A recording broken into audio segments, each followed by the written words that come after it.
Selamat datang kembali di konten Work Life Trampoline. Kalau lu sadar, gue masih di tempat yang sama dari terakhir kali gue bikin konten ini karena enak.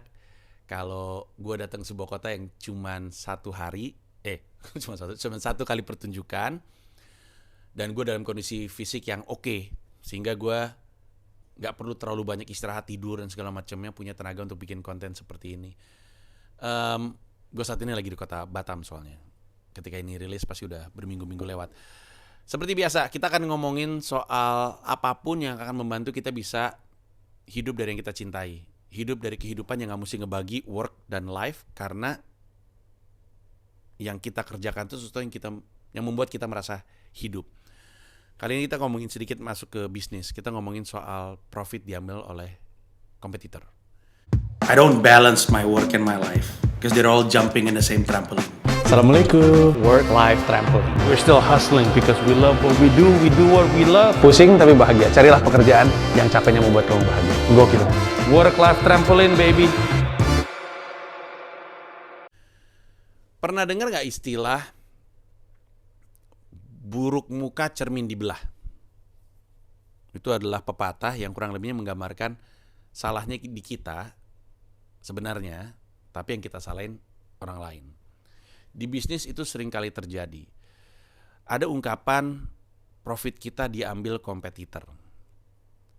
Walaupun mungkin untuk kasus-kasus tertentu itu benar, tapi sering kali gue perhatiin itu adalah aplikasi buruk muka cermin dibelah di bisnis. Sebenarnya dia bisa melakukan sesuatu di dalam bisnisnya, tapi kemudian dia nyalain kompetitor. Biasanya ini terjadi karena dia jalan sendirian dan dominan. Lalu hadirlah kompetitor, lalu pelanggannya kesedot. Secara instingtif, bisnisnya akan bilang bahwa pelanggan gue pindah karena kehadiran kompetitor. Karena tadinya di sini, dia muncul pada pindah. Padahal pelanggannya pindah bukan karena kehadiran kompetitor, tapi karena dia kalah untuk bersaing. Mungkin tidak bersedia untuk berubah. Mungkin selama ini emang kualitasnya buruk, lalu dia menikmati kondisi status quo di mana gak ada pemain lain. Jadi bukan serta-merta karena kehadiran orang ini, emang barangnya jelek. Orang ini muncul pada pindah. Bukannya dia memperbaiki diri dia menyalahkan kehadiran kompetitor.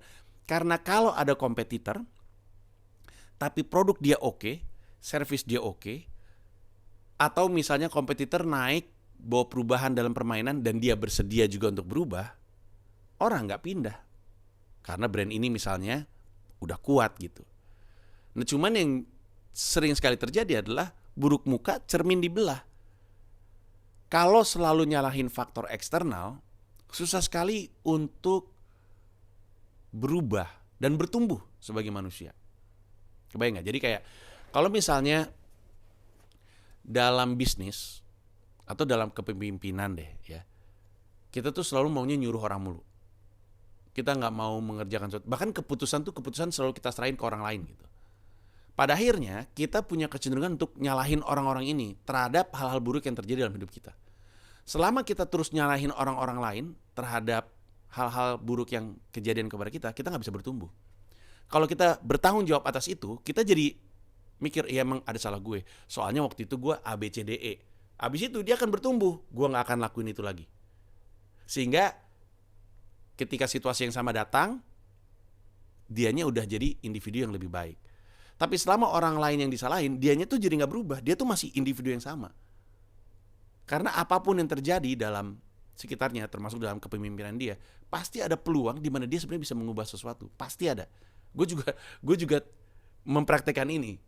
Untuk semua kesalahan yang terjadi dilakukan oleh anak buah gue gitu, misalnya di bisnisnya di Comika Company, gue sadar bahwa elunya sih nggak tegas waktu itu, elunya sih ngebiarin, elunya sih mempertahankan orang ini gitu misalnya ya. Jadi selalu ada salah kita, dan setiap kali kita bertanggung jawab terhadap apa yang jadi kesalahan kitanya jadi berubah, jadi bertumbuh. Nah, susahnya kebanyakan orang mau nyalahin dirinya sendiri. Dalam konteks bisnis lagi, jatuhnya jadi nyalahin kompetitor. Selalu dibilang, profit gue diambil kompetitor. Mari kita ngomongin contoh deh ya. Ini yang klasik-klasik aja, contoh-contoh umum yang kita semua tahu. Hadirnya iPhone terhadap BlackBerry. BlackBerry itu kan dominan sekali.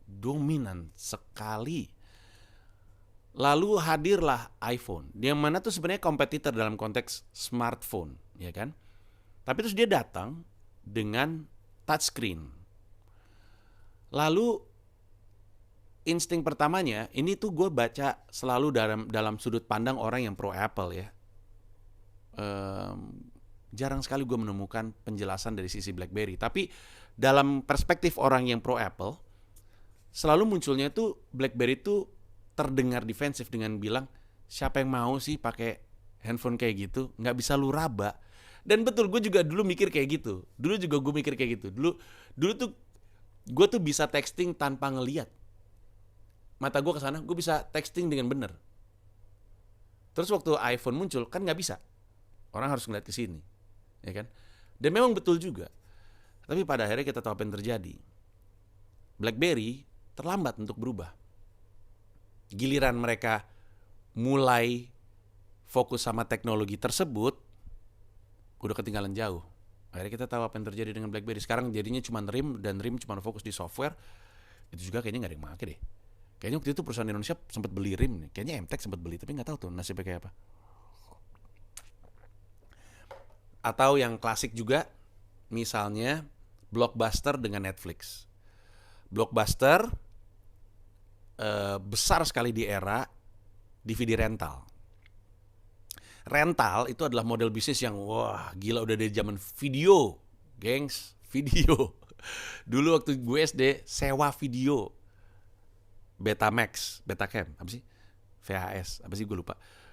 Tapi kalau lu rental, videonya tuh antara warna merah atau warna hijau tuh. Biasanya kalau film silat hijau kayaknya, gue lupa dah. Tapi dulu tuh gue rental Voltus, Google 5, Gaban, gitu-gitulah. Ini generasi-generasi gue pasti akan tahu. Sehingga ketika bisnisnya geser ke VCD, terus ada VCD rental.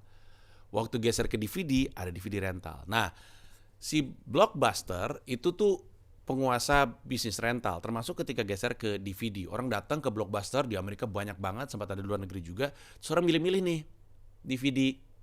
Kadang-kadang judul-judul yang populer nggak ada di situ. Jadi kita datang misalnya pengen nonton Titanic gitu, padahal mereka udah nyetok 10 DVD Titanic, tapi semuanya keluar, jadi kita terpaksa nyari-nyari yang lain. Lalu bisnis.com mulai hadir, internet mulai hadir, Netflix tuh berdiri. Si Reed Hastings itu sebenarnya awalnya cuman sama Mark Randolph. Itu cuma pengen, kita kayaknya harus punya bisnis.com deh, tapi apa ya? Dia tuh nggak kepikir bahwa akan jadi Netflix yang seperti sekarang kita tahu. Nggak kepikir. Dia cari nama-nama, terus sempet Xflix, tapi takut disangka bokep. Akhirnya pilih Netflix. Dan Netflix itu waktu itu cuman rental DVD, tapi online. Jadi lu masuk ke netflix.com, lu bisa pilih DVD-nya, terus dikirim. Lalu jalan bersamaan dengan Blockbuster. Terus sekali lagi gue lebih banyak ngelihat dari perspektif pro Netflix. Berita yang gue dengar dan gue baca adalah Blockbuster tuh nyinyir kehadiran Netflix. Apaan sih lu gitu? Orang nggak mau lah kayak gitu-gitu. Orang tuh seneng tahu datang ke toko untuk ngeliat-ngeliat gitu. Terus Netflix tuh sempat mau bangkrut, sampai dia nawarin diri. Blockbuster, lu kan nggak punya .com-nya, udah beli gua aja, nanti lu gantilah namanya jadi blockbuster.com gitu misalnya. Diketawain sama Blockbuster. Diketawain. Akhirnya Netflix pulang, mikir nggak tahu mesti ngapain. Sebenarnya panjang ceritanya. Ada momen di mana harga DVD player mulai turun sehingga lebih banyak orang yang punya DVD bisa beli DVD. Habis itu Netflix sempat nyelipin voucher gratis ngerental atau apa ke DVD player tersebut. Panjang prosesnya, tapi pada akhirnya dari kesediaan untuk menjadi versi .com-nya, mereka kemudian mulai layanan streaming dan juga banyak gagalnya. Sempat gagal. Sempat terlalu cepat lah, sampai dimaki-maki sama pelanggannya sendiri. Terus ditarik layanan streamingnya, sampai kemudian muncul lagi, kemudian jadi seperti sekarang. Blockbusternya bubar. Cuma ada satu di dunia. Di Amerika, di sebuah kota kecil dari mana gitu. Di Southern kalau nggak salah. Lagi-lagi, apakah kemudian kita sepakat dengan Blockbuster dan BlackBerry bahwa pelanggannya pindah karena diambil kompetitor? Atau pelanggannya pindah karena emang pelanggannya ingin ada perubahan di industri tersebut, tapi bisnisnya nggak berubah. Bisnisnya si Blockbuster, bisnisnya si Netflix, bisnisnya si BlackBerry, atau bahkan bisnisnya Nokia kalau masih ingat, atau mungkin nggak berubah. Nah jadi, terus gue ingat Bioskop 21. Bioskop 21 sebelum adanya Blitz Megaplex yang sekarang jadi CGV dan bioskop-bioskop lain, itu terlalu nyaman dengan menjadi satu-satunya pemain. Sehingga gue ingat bioskop-bioskop itu dulu ngasih tempat duduk dikit banget. Gue inget banget Bioskop 21 itu zamannya masih 21 tulisannya bukan XXI. Itu nggak banyak kursi sehingga orang banyak duduk-duduk di lantai gitu. Kotor, gitu-gitulah. Lalu waktu hadir kompetitor, waktu itu masih Blitz Megaplex. Abis itu Blitz Megaplex juga jadi bagus dan segala macemnya. 21-nya berubah, beradaptasi, ngasih service yang oke. Jadi punya The Premier, jadi punya XXI dan ada 21. Pada akhirnya 21 hilang semua, mungkin nggak semua ya. Tapi berubah, service-nya jadi oke. Akhirnya menurut gue mereka nggak banyak kehilangan pelanggan. Mungkin karena kesediaan mereka udah keburu dominan di banyak tempat. Tapi kalau misalkan bioskop mereka banyak tapi jelek gitu, kotor, lengket. Dulu kalau misalkan kita jalan lengket, ada tumpahan soda atau tumpahan popcorn gitu. Kalau sekarang bersih, bagus, aduh enak banget lah. Pelanggannya nggak pindah. Kenapa? Karena kesediaan 21-nya juga untuk berubah, untuk beradaptasi. Jadi mereka mau untuk ngeliat ke diri mereka sendiri, oh ya mungkin ada yang mesti diperbaiki. SPBU Pertamina juga, waktu belum ada Shell atau Total atau apa ya, BP ya, gue lupa. Itu toiletnya kotor, servis bete. Kan lu denger dimulai dari nol ya, atau apa ya, yang senyuman segala macam 3S, apa sih gue lupa. Itu kan setelah kompetitor kemudian mulai muncul. Pelanggan nggak pindah karena mereka bersedia untuk beradaptasi.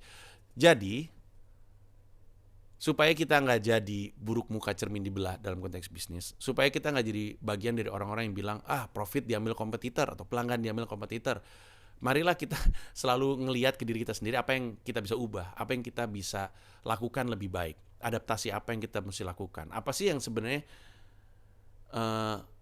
konsumen inginkan walaupun belum diminta. Kayak pelanggan kan belum minta streaming sudah tersedia, lama-lama beradaptasi. Pelanggan kan nggak minta handphone dengan touchscreen, dan awal-awal juga pada sulit untuk percaya bahwa emang itu sesuatu yang dibutuhkan, tapi pada akhirnya pindah juga.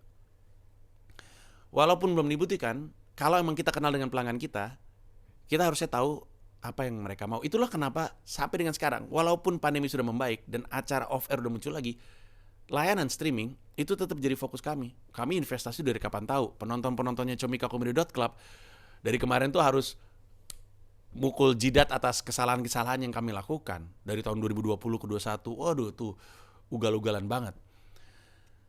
Tapi pada akhirnya Comika Company percaya bahwa streaming adalah bagian dari masa depan gitu. Jadi semua kesalahan-kesalahan yang kami lakukan, dan dengan sangat berat hati gue harus mengakui merugikan konsumen, itu bagian dari kurva pertumbuhan yang kami mesti lakukan, karena kami percaya kedepannya akan kayak gini terus. Yang lain mungkin ngerasa streaming itu cuman P3K selama pandemi. Gue sih percayakan seterusnya. Nah jadi kadang-kadang kita mesti berubah sebelum pasar memintanya, sehingga ketika pasar sepakat dan menghendaki perubahan tersebut, kitanya udah siap. Itu aja dari gue untuk sekarang. Terima kasih banyak udah nonton, dan kita ketemu di Work Life Trampoline berikutnya. Bye-bye. Terima kasih udah nonton video ini dan juga terima kasih udah subscribe kanal YouTube gua. Gua mau ngasih tahu bahwa gua membuka YouTube membership dan ada 3 jenis penawaran. Ada 1 paham Rp30.000, ada 1 rasa Rp125.000, ada 1 jiwa Rp1,5 juta. Masing-masing punya manfaat-manfaat tersendiri. Ada konten-konten khusus yang gue siapkan untuk para member. Kalau tertarik silahkan mampir ke home, klik join.